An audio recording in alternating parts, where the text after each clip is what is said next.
खेल खत्म, पैसा हजम। भाई साहब, वेस्ट इंडीज इतना ही रुखना था। वेस्ट इंडीज ने खुद ही मौत को दावत दे दी जब उन्होंने इस विकेट के ऊपर देख के ये फैसला किया कि चौथी इनिंग्स तो हम अवॉइड करेंगे। भाई साहब, हम बैट फर्स्ट करने चले जाते हैं। कभी कभार वही वाली बात है कि कॉन्फिडेंस होना अच्छी बात होती है, लेकिन ओवर कॉन्फिडेंस होना वो खतरे से खाली नहीं होता। जो टीम अपने होम में 27 ऑल आउट हो गई, भाई इंडिया की फॉर्मिडेबल बॉलिंग अटैक है, स्पेशली घर के अंदर जो इंडिया की डोमिनेंस है। ठीक है, न्यूजीलैंड ने हरा दिया, वन ऑफ 13 सालों में।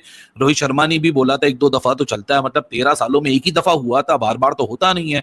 लेकिन जो इंडिया की घर पे स्ट्रेंथ है वो सिर्फ यही देखनी थी कि गौतम गंभीर with the new captain around किस तरीके से अपनी जो रिसोर्सेज हैं उसको इस्तेमाल करता है। सबसे पहले तो पॉजिटिव चीज जो इंडिया की बॉडी लैंग्वेज, वो तो आपको दिखती नहीं है कि कहीं भी हिली हुई हो, उसमें कोई टाइटनेस का एलिमेंट दिख रहा हो, क्योंकि अब प्लेयर्स इतने सारे हैं कि 3 दिन पहले इंडिया एशिया कप खेल रहा था, 3 दिन बाद टेस्ट मैच खेल रहा है, वहां लड़के मुख्तलिफ हैं, यहाँ लड़के मुख्तलिफ है, लेकिन कॉन्स्टेंट एक ही चीज है, वो तो है जसप्रीत बुमराह। लेकिन दो लोगों की मैं यहां बात करूंगा, एक है मोहम्मद सिराज, एक है ध्रुव जुरैल। ध्रुव जुरैल यार व्हाट अ विकेट कीपर ही है।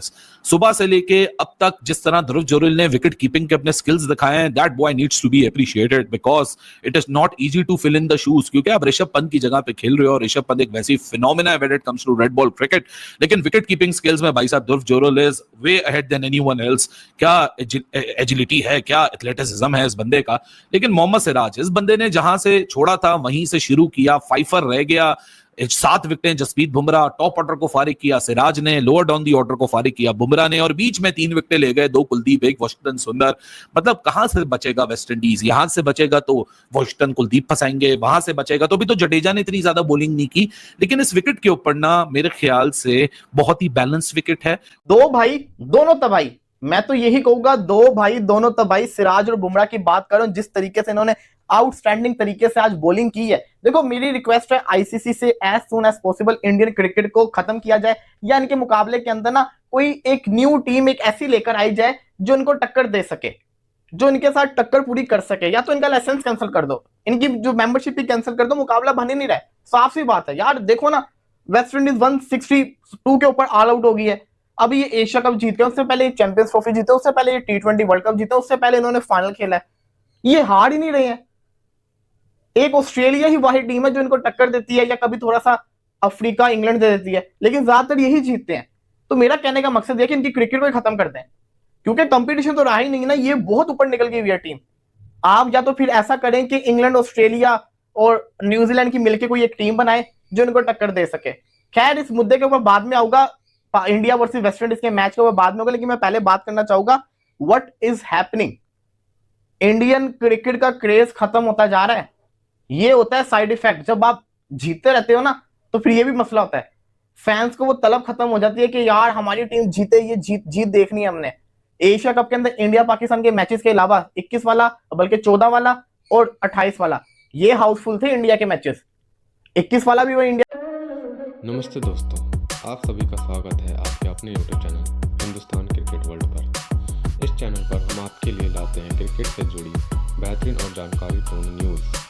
हमारा मकसद है आपका मनोरंजन करना और आपके दिन को बेहतर बनाना। अगर आपको हमारा कंटेंट पसंद आए तो हमारे चैनल को सब्सक्राइब करें और वीडियो को लाइक और शेयर करें, और नीचे कमेंट करके अपनी राय जरूर दें। तो चलिए शुरू करते हैं। पाकिस्तान का मैच खाली पड़ा हुआ था, और वैसे इंडिया के जितने मैचेस हुए वो सारे के सारे एम्प्टी थे, स्टेडियम भरे नहीं हुए थे। ये वो इंडियन टीम है किसी टूर्नामेंट में खेलने जाए ना तो स्टेडियम में जगह नहीं होती, इतना लोग होता है।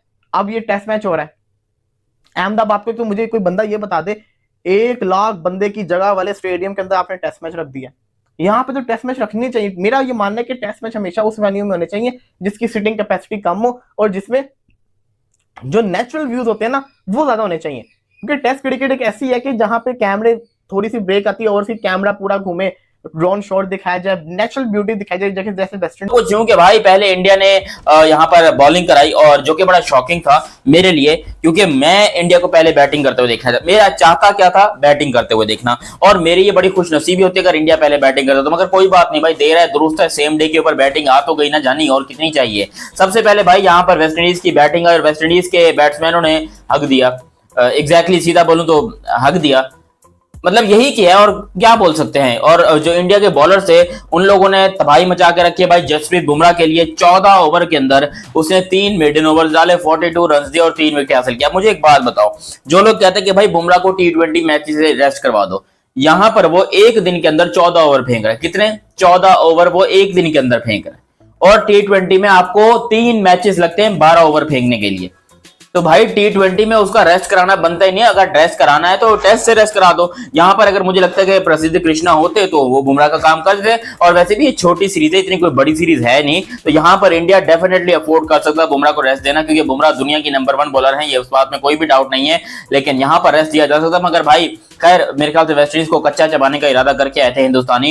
उन्होंने यहां पर जो है 14 ओवर के अंदर 3 विकेट हासिल की, जबकि मोहम्मद सिराज द लेजेंड एक बार फिर से 14 ओवर के अंदर 40 रन और 4 विकेट। इसकी लिस्ट के अंदर रेस्ट वाली चीज है ही नहीं। ये अपनी जिंदगी में रेस्ट का लफ्ज है ना वो डिलीट करवा के लाया था। जो इंग्लैंड के अगेंस्ट मैचेस हुए थे 5 के 5 टेस्ट मैचेस खेला था, यहां पर भी इस बंदे ने बोला कि भाई मैं तो खेलूंगा, कोई और खेले ना खेले। तो मोहम्मद सिराज ने 14 ओवर में 3 बैटिंग करके 40 रन दिए और 4 विकेटें इंपॉर्टेंट हासिल की, जो कि बड़ी जबरदस्त थी, क्योंकि कोई ये नहीं सोच रहा था कि सिराज का ऐसा कमबैक होगा। और इस पिच के ऊपर जहां पर स्पिन को ज्यादा जो है कह रहे हैं कि हमने जो है वो स्पिन को स्पिन फ्रेंडली पिचेस बनाई हैं, लेकिन सारा मजा जो है फास्ट बॉलर्स ही लूट के चले गए। कुलदीप यादव ने भी यहाँ पर 2 विकेट हासिल कर ली, हालांकि थोड़ी इकॉनमी रेट 4.10 का रहा। भाई इतना तो यकीन करो, हमारा पाकिस्तानी बॉलर्स का 6 का तो टेस्ट में रहता है, तुम इसकी क्या बात कर रहे हो? ये तो आपको ज्यादा लग रहा है, तो मेरे कुछ भी नहीं है अभी। 4.10 का इकॉनमी रेट रहा। कुलदीप यादव ने यहाँ पर 2 रन किए और 2 विकेट ली, बड़ी इंपॉर्टेंट विकेट ली और शानदार थी। वॉशिंगटन सुंदर ने भी यहाँ पर 1 विकेट हासिल किया। मरते मराते वेस्टइंडीज बेचारे लड़खड़ाते जो भी करते करते 162 के ऊपर पहुंच गए। 162 ऑल आउट।